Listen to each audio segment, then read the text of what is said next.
C'est une tendance qui se confirme à la suite des élections européennes. On a vu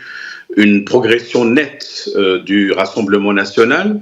et donc qui finalement constituait une sorte de surprise politique. Mais aujourd'hui, enfin c'est hier, 30 juin, la tendance est confirmée, voire même un peu plus. Par ailleurs aussi, on voit qu'il y a une fissuration dans le bloc macroniste, avec quand même une régression, si vous voulez, et puis finalement, ça montre que la tendance baissière, elle est confirmée par rapport à un front populaire, donc revu et corrigé, le nouveau Front populaire, l'idée par M. Mélenchon qui essaie un peu de profiter de la conjoncture pour constituer des majorités parfois, je dirais, conjoncturelles. Peut-être nous y reviendrons parce qu'il y a une certaine technicité par rapport à des formules que les téléspectateurs doivent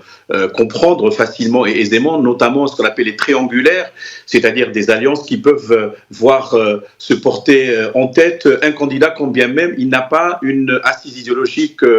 générale, partagée par plusieurs partis qui décident de le soutenir. Donc, vraisemblablement aujourd'hui, nous sommes dans un tournant politique, si vous voulez, par rapport à la vie politique française, mais avec des implications régionales, peut-être nous y reviendrons, mais il est clair qu'aujourd'hui, l'heure de l'alternance politique a sonné, selon même les Français, mais il faut quand même un peu de recul, madame, il faut un peu de modestie, mais aussi d'humilité sur le plan intellectuel, parce que nous avons besoin de recul sur le plan de l'analyse sociologique, de la sociologie politique de façon approfondie. Il faut dire aussi qu'il y a d'autres voix qui sont en train d'être comptées dans les territoires dits d'outre-mer, et donc finalement, dans quelques heures peut-être, nous aurons exactement